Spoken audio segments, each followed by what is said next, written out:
Panibagong reklamong perjury ni Bibi Sara laban sa testigo. Formal nang nagsampa ng panibagong perjury complaint si Bibi Sara Duterte laban kay Ramil Madriaga. Kinuwestiyon ng kampo ni Vice Presidente ang kredibilidad at motibo ng testigo na nag-uugnay sa kanya sa pogo at drug trade funds. Ayon sa depensa, matagal nang ginawa ang affidavit ngunit ngayon lang inilabas para sa impeachment. Kaya dapat mag-like na rin kayo. Umindot kayo ng maraming like dyan, ha? Mga kapatid, lalo sa mga silent viewers po natin dyan. Press 1 lang kayo, masayang-masaya na kami dyan. Panawagan ni eto na, no? Okay, yung kay BP Sara, habang sila nag-i-impeachment, si BP Sara naman gumagalaw na rin. Ay, kala nyo ganun-ganun na lang yun, di ba? Okay, panawagan ni Representative Paulo Duterte para sa patas na paglilitis. Muling iginiit ni Davao City Representative Paulo Pulong Duterte sa isang political na atake ang mga akusasyon laban sa kanyang kapatid na nawagan siya sa Senado na, tumingin kasi ako na panatilihin ang hustisya, iwasan ng unnecessary distraction at mag-focus sa katotohanan sa pagrepaso ng 4 na article of impeachment. Oo, patungkol lang doon. Kasi nga, hindi pwedeng gamitin nung mayor pa si BP Sara o kung ano pa man yung mga nangyari nung mayor pa si BP Sara, hindi daw po yun pwedeng gamitin laban sa ebidensya dyan po sa impeachment trial. Doon po sila nabasag.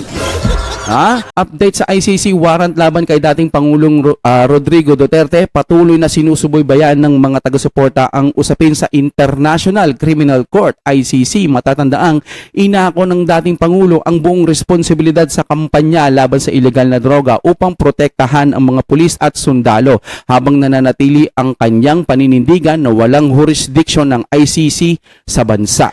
Talaga naman, di ba? Wala naman talagang mga... Huwag na natin ipaliwanag. Lagi na natin ipinapaliwanag yan. Panahon kasi ng bendalo ngayon. Okay, di ba? Di magla-like na tayo. Sitwasyon sa panahon at kalamidad.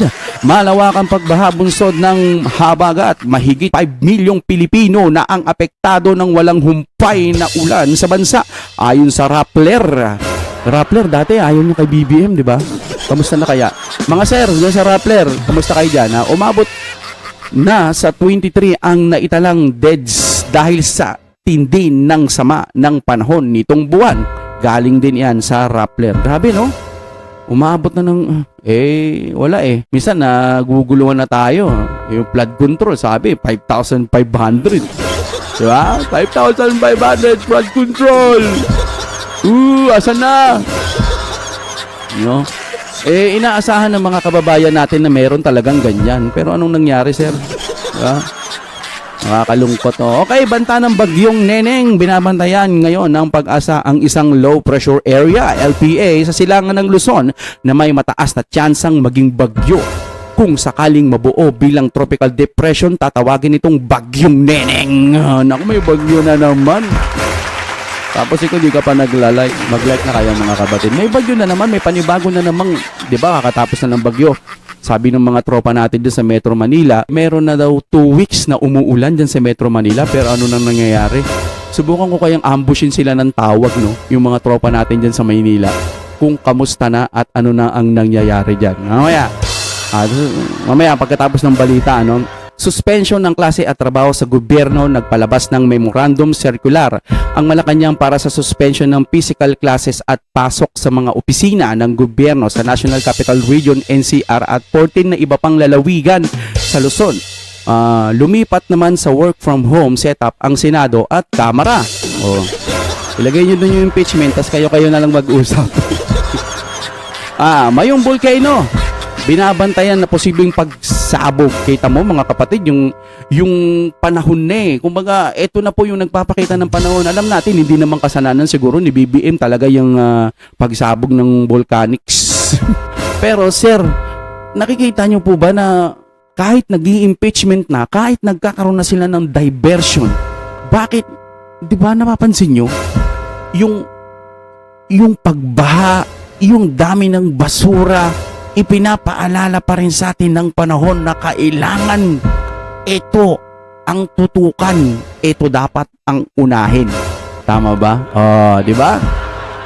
Okay, tingnan natin yung Bulkang Mayon. Alerto sa paghahanda sa Bulkang Mayon dahil sa mga naitatalang panibagong aktibidad at banta ng eruptive activities. Naalala niyo po ba nung panahon po na ngayong year ba yon? Oo, ngayong year yun eh, di ba? Yung tama ba, Bulkang Mayon din yan?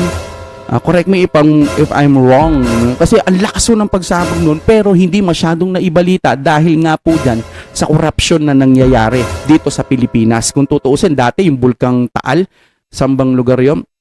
Sa Taal Volcano, di ba? Talagang sumabog na malakas yung balitang-balita yun. Gayon po yung Mayon Volcano, kung di ako nagkakamali, sa Bicol ba yun? Tama?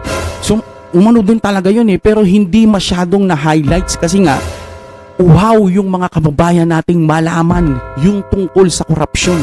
Grabe din yung nangyaring pagsabog ng bulkan nun, ha? Di ba? Pero, nakafocus pa rin yung mga mamamayang Pilipino doon po sa flood control. Ngayon, sabi may makukulong, wala naman. Ekonomiya at iba pang balita, pagbagal ng remittance ng mga OFW iniulat ng Bangko Sentral ng Pilipinas na bumagsak at sa pinakamababang antas sa loob ng 4 na taon ang paglago ng perang ipinapadala ng mga OFW nitong nagdaang buwan na nagdulot ng pangamba sa takbo ng lokal na ekonomiya. Di umano ako naman inaasahan na lang daw ng gobyernong ito noon ewan kong last year ata yun, na yung tanging mga remittance na lamang ang kinukuha ng pondo para magkapera ang kaban ng bayan. Pero ngayon may bago na naman siguro dahil baka singilan na naman ng mga buwis. Galing yan sa Inquirer. Lahat po ng balitang inilalabas ho natin, galing po yan sa Google AI at ipinapakita po rito yung mga news, ABS-CBN News, dun din sa Facebook, Brigada, parang ano rin ata yun, Rappler. Yan, ABS-CBN News, Inquirer. Yan, tas Rappler na naman. Sa ngayon, yung po yung mga pinagkuhanan niya. Pero marami pa pong mga news na, ito, volcanic, headlines, Duterte, impeachment, Erwin Tulfo. About naman kay Erwin, nakita ko rin yun, yung sa Bisaya, yung witness na Bisaya. Although witness nila yon, pero nagalit po si Erwin Tulfo. Sino hong nakapanood sa inyo nun na akala mo parang na siyang nagdi-discriminate, na sinasabi niya na hinuhusgahin niya, marunong daw talagang umintindi at marunong magsalita ng Tagalog yung Bisayang witness na yon. Sir, sinabi ko nga doon sa isang vlog ko, yung may mga Bisaya po talaga na hirap po silang magtagalog. 3 o magpo 4 years na po ata ako dito sa Mindanao, pero kapag may kinakausap akong Bisaya, nahihirapan po silang magbalik ng Tagalog na salita. Hanggat maaari ang sagot ho nila Bisaya, kahit nagtatagalog ka na. Kasi sa Luzon, kapag halimbawa pumunta ka sa La Union, pag nagtagalog ka, automatic magtatagalog sila. Pero dito sa Bisaya, base sa aking pagkaunawa at experience na rin, kapag kinakausap mo sila, sumasagot po sila ng Bisaya pa rin, o hanggat maaari mix ng Bisaya at Tagalog. Minsan natatawa pa sila dahil hindi sila ganun ka-eksperto pagdating po sa Tagalog. Kasi sa Kamaynilaan, kapag kahit nasa ibang probinsya ka doon, ay Ilocano, Kapampangan, pag nagtagalog, hindi naman ganun ka-impact. Dito kasi mga kapatid, mas priority at sanay nila yung salitang Bisaya. Kaya si Erwin Tulfo, kung may sinasabi man siya o panghuhusga niya dun sa Bisaya, uminit pa yung ulo niya. Akala mo hawak niya yung utak ng witness. Hindi naman sa pinagtatanggol ko yung witness ng depensa ng mga taga-kabila. Pero yung pagiging Bisaya kasi yung parang nakita kong hinusgahan ni Erwin Tulfo, hindi ho maganda yun. Kaya lang naman naging witness din yun kasi sinupina, pinatawag po. Kaya wala rin silang nakitang ebidensya. Kaya ngayon, suspindihin na lang natin to. Total, umuulan naman. Di ba? Walang nangyayaring maganda. X-Crew News.